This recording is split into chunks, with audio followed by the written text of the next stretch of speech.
More than that, hindi naman kasi parent ang House of Representatives for them to say kailangan disiplinahin ang Vice President. Dahil sa totoo lang, ang tawag nga natin sa kanila mga buaya, di ba? Ganun yung general perception for all members of House of Representatives. So wala silang moral ascendancy over the office of the Vice President. But going back, that's a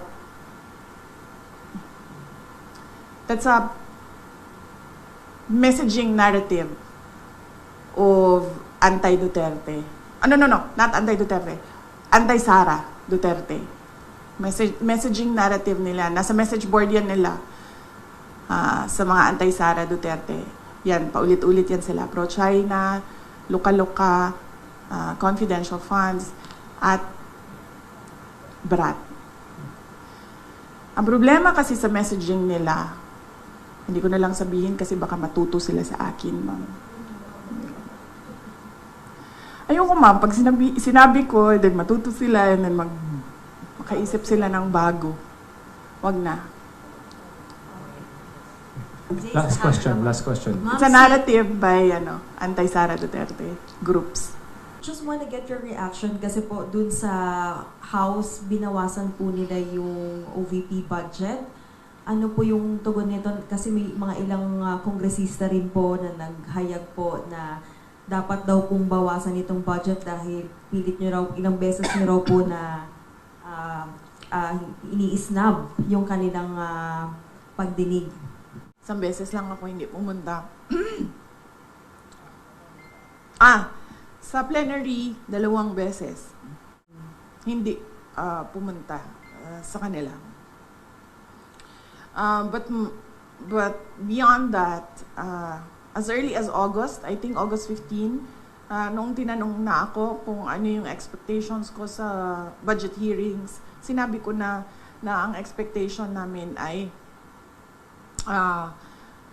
bawasan nila ang budget of the office of the Vice President.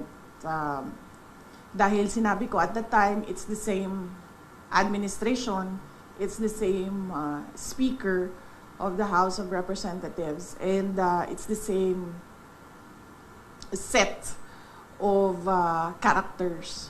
So, on that point, tama nga ako sa sinabi ko noong August. Hindi man siya nakakagulat. Hindi na ako nagugulat sa House of Representatives. Baka pwede niyo pong sagutin yung sinasabi ng iba, especially Congresswoman De Lima saying that you're a brat. You might would like to address that comment of her po? Oo. Kasi hindi ka nga daw po sumipot sa budget. Oo. Ang administration, and that is led by Malacanang Palas, ang Makabayan, ang Akbayan, ang members of the Liberal Party, yung mga pink and yellow, and sabihin na lang natin yung 6th category, all others. Meron yan silang narrative about Inday Sara. Kung napapansin nyo, paulit-ulit lang yan na sinasabi nila. Kung ano yung, at pansinin nyo din, kung ano yung lumalabas sa bibig ng Malacanang Palas, susunod yung kanilang online service providers sa news. Whether it be fake news, bloggers, totoong news, or trolling, pare-pareho yung narrative nila. At pansinin nyo, lahat ng lumabas na mga articles, isa lang yan. Sinasabi nila, number 1, pro-China. Number 2, brat. Number 3, Lukaret, crazy. At number 4, at confidential funds. Ilustay. Yan. Pro-China, BRAT, Luka-Luka, at confidential funds. 4 lang yan. Pansinin nyo, inuulit-ulit nila yan. Hoping siguro na one of those will stick sa image or sa reputation para makasira sa akin. So, hindi ako nagtataka na magsasabi ng ganyan si Leila de Lima. Yung word na brat, ginagamit nila lagi yan. So ito na nga po mga kaubayan, no, yung buwelta ni Vice President Sara Duterte sa ginawa po ng mga kongresista sa budget ng Office of the Vice President na tinapyasan po nila, no, noong nakaraang linggo mga kaubayan. So ginawa na lang pong 700 plus million pa rin, no, kagaya doon sa budget nila ng 2025, dahil nga po nanggalaiti po itong si Congresswoman Leila de Lima dahil hindi po sumipot si VP Sara doon sa budget deliberation, no, kasi nasa Cebu po siya nung time na yun mga kababayan, dahil sa pagyanig ng lindol doon mga kababayan, no, inuna po ni VP Sara yung mga kababayan doon sa Cebu kaysa doon sa budget hearing na iyon mga kababayan. Kaya ang ginawa po nila ni De Lima at yung mga kasamahan pa nilang mga kongresista, no, na mga galit kay VP Sara ay talagang tinapyasan nila mga kababayan, no, sa pamamagitan ng kanilang pagboto. Majority pa rin mga kababayan yung mga kongresistang mga galit kay VP Sara ang bumoto, at konti lang po yung nag-object, no, doon sa sinabi ni De Lima.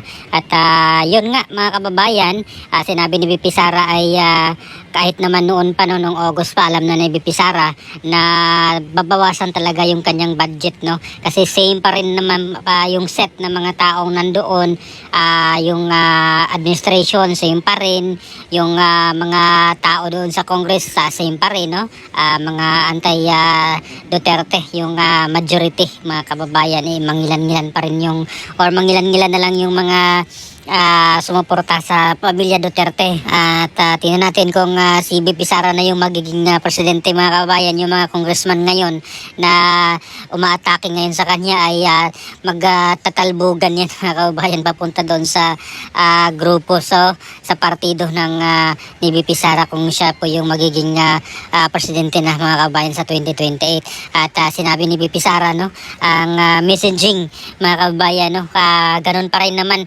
yung mga messaging nila, same lang from Malacanang hanggang dito sa House of Representatives at doon sa Senado, na meron po doong nag-iingay rin, no, kay VP Sara na sinasabing brat, pro-China, Luka-Luka or Lukaret, at itong confidential funds mga kababayan. Pansin nyo po mga kababayan, dito sa mga video ng sa social media o kaya doon sa mga mainstream media, may makikita kayo nagko-comment doon na ganun din yung kanilang mga atake, no, confidential funds, pro-China, Luka-Luka or Lukaret, Lustay, mga ganyan.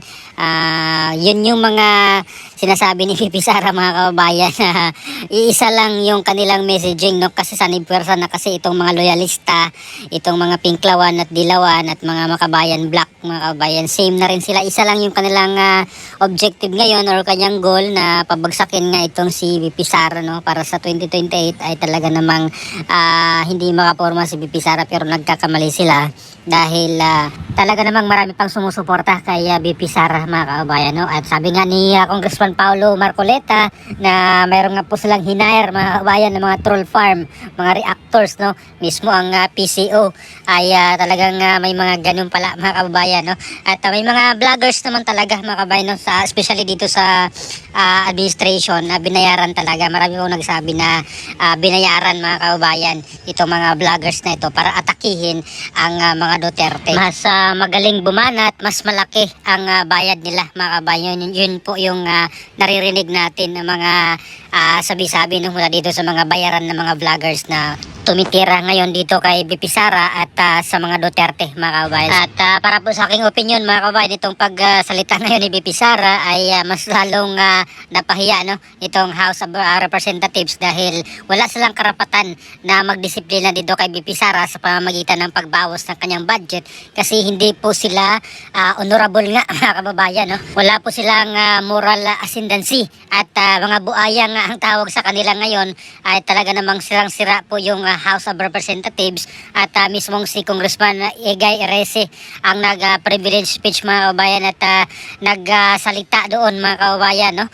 Dahil sa mga congressman na mga buaya ay talaga namang nasa kangkungan ngayon yung reputasyon, no? Yung integrity ngayon ng House of Representatives. Kung dati talagang mataas yung respeto mo sa mga congressman ay ngayon, mga kababayan, dahil sa pagnakaw nila ng pera ng bayan sa pamamagitan ng mga flood control projects, yung mga kalsada kahit maayos pa ginigiba na, at worst pa, mga kababayan, itong ghost project talaga ay talagang wala talagang proyekto, ninakaw lang nila yung pera, yung budget, at yung iba naman na substandard yung ginamit para yung pera ng para sa budget ay binulsa po ng mga kawatan ng mga congressman at mga politiko, mga kababayan. So ngayon ay talagang sirang-sira itong House of Representatives, no, at pati itong Senado, kahit na inatake po nila itong Senado, mga kababayan, yung blame ay para mapunta doon sa Senado, hindi na mapuruhan masyado itong mga congressman, ay talaga namang sila talaga yung masyado dito, mga kababayan. Lalo na ngayon, nakakapasa lang, mga kababayan, ng 2026 national budget, no, na meron pong itong 6.793 trillion pesos, mga kababayan, no, at nakakapagtaka kasi meron pa ring unprogrammed funds, mga kababayan, ang itinira, no, ay hindi pa na talaga totally tinanggal, no, at kung hindi ako nagkakamali, umaabot ito ng 243 billion, mga kababayan, pesos. Malaking pera na po ito, at ito po ay unprogrammed, so hindi po alam kung saan ito gagastusin, mga kababayan, no, or baka naman mapunta na naman ito dito sa mga bulsa ng mga kawatan ng mga politiko, mga kababayan.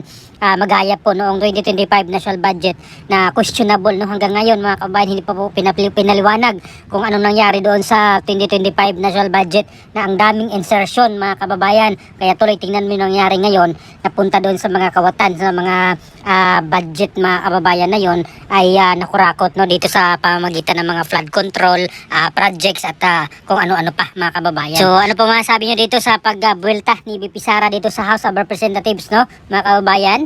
Please comment down below. Maraming salamat. God bless po sa ating lahat.